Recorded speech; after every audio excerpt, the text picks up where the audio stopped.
వాళ్ళని చూడగానే ఒక ఆరా కనిపిస్తుంది వెనక. ఈయనలో అది కనపడట్లా. అక్కడ కూర్చోవడంలో అక్కడ ఏ రకంగా కూర్చున్నాడో తెలియదు, కానీ ఇక్కడికి వచ్చిన తర్వాత చూస్తే ఇమ్మీడియట్ మొహంలో ఒక రకమైన అక్రూరత్వం, ఆ కుటిలత్వం, దబాయింపు, బుకాయింపు సేమ్ నారా చంద్రబాబు నాయుడు గారు. ఈ రాష్ట్రం మీద ఒకప్పుడు ఉమ్మడి ఆంధ్రప్రదేశ్ మీద ఎట్లో ఇప్పుడు ఈ రాష్ట్రం మీద, ఆ రాష్ట్రం తెలంగాణ మీద కూడా ఉందని ఆయనకైనా అనుకుంటారు. బహుశా ప్రజల నుంచి వచ్చి ప్రజానాయకుడిగా ఎన్నుకోబడిన నాయకుడు కాదు కాబట్టి అప్పటికే మామగారు పెట్టిన ఒక పెద్ద కోటను స్వాధీనం చేసుకుని అక్కడి నుంచి తెలుగుదేశం పార్టీ అనే కోటను దానిని పూర్తిగా తనకు పట్టులేకి తెచ్చుకొని మ్యానిపులేషను, అలాగే సిస్టమ్ మ్యానిపులేషన్తో పాటు మీడియానే సర్వస్వంగా భావించి ఒక వర్చువల్ ఇమేజ్ ఏదైతే క్రియేట్ చేస్తానని అనుకుంటాడో దీని ద్వారా ప్రజల మైండ్స్ను కంట్రోల్ చేయొచ్చు అనుకునే ఒక హిప్నాటిస్ట్ తరహాలోనే ఆయన బిహేవ్ చేస్తుంటాడు. అధికారంలోకి ప్రజల నుంచి రాలే కాబట్టి ప్రజలకు తను ఆ బాధ్యుడు కాదు అనేది ఆయన మొహంలో ఎప్పుడూ కనిపిస్తుంది. ఇంకా రాజకీయ పార్టీలను నాయకులు అసలు లెక్క వేసుకోడు. ఆయన మాటల్లో ప్రతిసారి అదే కనిపిస్తుంది. ఈరోజు అదే కనిపించింది. ఎవరో ఏదో అడిగితే దానికి సమాధానం ఇంకేదో ఇస్తాడు, మీడియాను తిడతాడు. మేము అదే అంటుంటాం మీడియాను, మీరు చంద్రబాబు నాయుడు గారిని ఈ క్వశ్చన్లు ఎందుకు వేరని. మేము అడగడానికి ఒక ఇది ఉంటుంది, ఎందుకంటే ఆ క్వశ్చన్లకు ఆయన ఆన్సర్ ఇవ్వడు కాబట్టి అడిగి ఏమైనా రాబడదామని. బట్ ఆయన చేసేవన్నీ కూడా ఎదుటివాడి మీద తోసి అక్కడ మీరు ఎందుకు అడగరని అడుగుతుంటాడు, మనం చేయనివి కూడా మన మీద వేసి. ఈరోజు ఎవరో ఇంటర్నేషనల్ యోగా డే సందర్భంగా ఇంత వేస్ట్ చేసే బదులు అదేది రిషికొండ లాంటిది ఒకటి కట్టించవచ్చు కదా అని ఎవరో అంటున్నారని ఇంకెవరో అడిగారు. ఎవరు అంటున్నారో తెలియదు. సో అడిగిన వాళ్ళు దేనికి అడిగారో ఈయన దాన్ని నేను ఒక పెద్ద క్లాస్ బీకేసి ఎప్పుడే దాని మీద మాట్లాడాను. అలాగే వైజాగ్ అంతా క్యాపిటల్ చేసుకుని గంజాయి ఎక్కడుండో తాట తీస్తానంటున్నాడు. ఓ పక్క అక్కడ వీధుల్లోనే అమ్ముతున్నారు.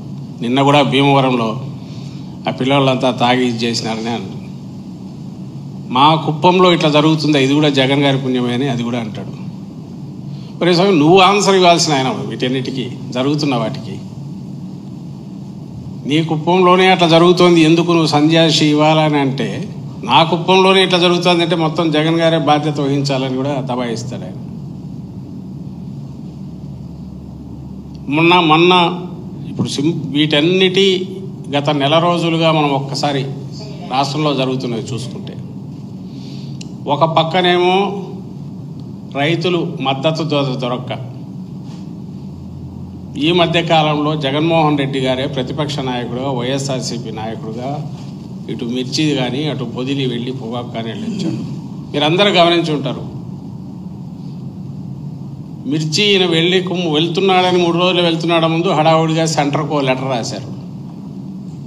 తర్వాత ఎవరో రిప్రజెంటేటివ్ డెలిగేషన్ వెళ్ళి కలిసింది. ఆ ఒప్పందం అంట ఇక్కడ ఎంత వస్తే దానికి రిమైనింగ్ గ్యాప్ సెంటర్ ఇస్తుందంట. వాళ్ళు ఇస్తామన్నారా? లేదు. ఇచ్చారా? లేదు. పోనీ ఇవ్వడానికి అవసరమైన ఎవరికి ఇవ్వాలనేది ఐడెంటిఫై చేసిన ఒక సిస్టమ్ ఉందా? అది లేదు. ఏ రకంగా మిర్చి రైతులకు ఇస్తావో లేదు. ఊరికే 2 ఫోటోలు 4 వచ్చి అయిపోయాయని రాశాడు. As if that is centres responsibility అన్నట్టు వాళ్ళకి చెప్పేశాం, వాళ్ళు ఇస్తారు తీసుకోండి అని చెప్పి. అదే P4 మాదిరే, వాళ్ళు ఇస్తారు నువ్వు తీసుకో, అది ఏదైనా దాని కింద ఆడబిడ్డ నిధి సౌకర్యం ఏదైతే అంటున్నాడో ఇది కూడా అంతే అయిపోయింది ఈయన పని ముఖ్యమంత్రిగా. తర్వాత పొగాకు వచ్చేసరికి అది మరీ అన్యాయం. జగన్మోహన్ రెడ్డి గారు పోయి వచ్చాక మన మంత్రి కేంద్ర మంత్రి ఎవరు వచ్చారు, దానికి ఈయనకు ఢిల్లీకి పోవడానికి కూడా ఓపిక లేదు. ఢిల్లీకి పోతే ఏం మాట్లాడుతున్నారో తెలియదు, కానీ ఆయన ఇక్కడికి వచ్చినాడని చెప్పి ఆయనకు హడావుడిగా పొగాకు గురించి మీరు ఇంటర్వ్యూని అయ్యి ఏదో ఒకటి చేయాలని ఈయన చెప్పాడంట.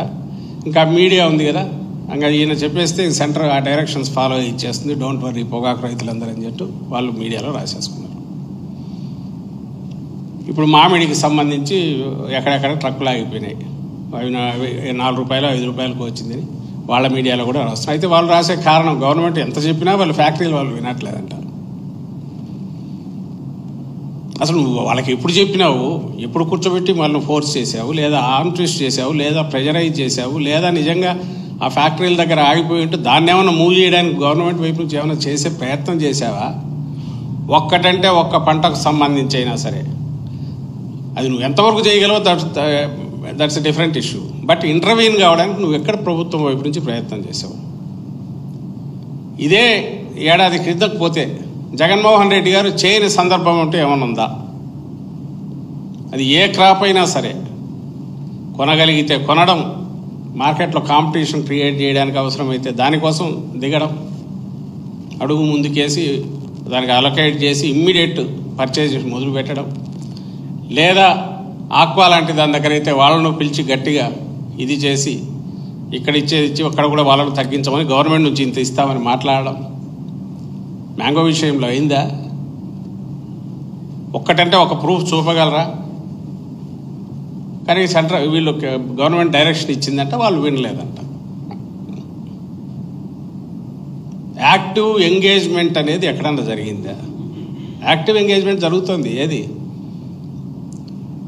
విత్ ఆల్ డ్యూ రెస్పెక్ట్, నేను ఇంతకుముందు యోగా గురించి చెప్పాను, అది నిజంగా ఎంతైనా దాని గురించి ప్రచారం చేయొచ్చు, కరికులంలో పెట్టచ్చు, కిందికి ఒక సైంటిఫిక్ మెథడ్ కింద మన డైలీ దీంట్లో అది పార్ట్ ఎట్లా చేయాలనే దాని మీద గవర్నమెంట్ ఎంత సపోర్ట్ ఇవ్వాలనో అంత ఇవ్వచ్చు. కానీ 20 రోజులుగా ఈ అరేంజ్మెంట్స్ చూడడానికి తండ్రి కొడుకులు ఇద్దరు పోతారు. ఫోటోలు అంటే పెద్ద పెద్ద ఫోటోలు అవి, దాని ఏర్పాటు ఎట్లా చేస్తున్నారనేది అవి చూడడం, అఫీషియల్స్ అందరినీ పెట్టి కూర్చోబెట్టి వాళ్ళని తోమడం, ఇది నీ డ్యూటీస్ చేస్తూ నువ్వు అడిషనల్గా చేయాల్సినవి, ఎక్స్ట్రా కరిక్యులర్. దీంట్లో గవర్నమెంట్, ఎనీ గవర్నమెంట్ ఓ హెల్దీ వీటిని ఎంకరేజ్ చేయడానికి చేయాల్సినంత చేయొచ్చు. కానీ నీ ప్రధాన వ్యాపకం అది కాదు. నిన్ను ప్రజలు ఎన్నుకున్నది సక్సెస్ఫుల్గా యోగా డే కండక్ట్ చేయడానికి కాదు, సక్సెస్ఫుల్గా ఒక కాన్ఫరెన్స్ కండక్ట్ చేయడానికి కాదు. నువ్వు చేయాల్సింది, ప్రభుత్వం చేయాల్సింది, ఎక్కడెక్కడైతే క్రైసిస్ వస్తే, సమాజంలో 2 సెక్షన్స్ మధ్య వచ్చినా, లేక డౌన్ రావడం డిప్రైవ్డ్ వాళ్ళకైతే పూర్తి అండగా ఉండడంలో కానీ, లేదా ఇండిపెండెంట్ సెక్షన్స్ గవర్నమెంట్ మీద డిపెండ్ కావచ్చు వాళ్ళవి ఇంటర్ఫేస్గా ఎక్కడన్నా అవసరమైతే చట్టంలో చేంజెస్ తీసుకురావాలంటే వాటికి మొత్తం మీద వాటితో ఎంగేజ్ అయ్యి ఆ ఇంటర్ఫేస్ కింద పనిచేయగలిగిన ఇది ఎక్కడైనా అది అవసరం. మిగిలినవన్నీ లా అండ్ ఆర్డర్ ప్రొటెక్ట్ చేయడం. నువ్వు అసలు ఏది చేస్తున్నావు? లా అండ్ ఆర్డర్కి సంబంధించినంత వరకు గొంగట్లో కూర్చోవడం కూడా కాదు, ఎక్కడ కూర్చున్నామో మనకే తెలియదు, ఎక్కడ తగిలినా దొరుకుతాయి. రోజు నిస్సహాయులైన దళితుల మీదనో, మహిళల మీదనో, చిన్నపిల్లలు, మళ్ళీ ఈయనే ఊగిపోతాడు కోపంతో. గంజాయి ఎఫెక్ట్తో ఇదైపోతుంది, బాలికల మీద నేను సహించను, తాట తీస్తా అంటాడు. మరి స్వామి, నువ్వు ఉండేది ఆ స్టేర్లో ఉన్నావు, మేము అడగాల, ప్రజలు అడగాల, సివిల్ సొసైటీ అడగాల, ఏం చేస్తున్నావు బాబు అని. నువ్వు ఫాలో అప్ ఏం చేసావు ఒకటి చూపించు. మీ పాలనలో దీనివల్ల మీరు పూర్తి పోలీస్ సిస్టమ్ వ్యవస్థనే, లా అండ్ ఆర్డర్ని ఎన్ఫోర్స్ చేయాల్సిన పోలీస్ వ్యవస్థను కంప్లీట్ కాళ్ళ కింద తొక్కి పట్టి మీ మాట వినే వాళ్ళని ఎంకరేజ్ చేసి వాళ్ళకు అన్ని అపరిమితమైన అధికారాలు ఇచ్చి ఎవరి మీద వదిలేరు అంటే ప్రతిపక్షం మీద, ప్రతిపక్ష నాయకుల మీద, కార్యకర్తల మీద, నిస్సహాయులైన ప్రజల మీద. దాని ఫలితం ఏడాది తిరిగేసరికి ఇప్పుడు కనిపిస్తుంది.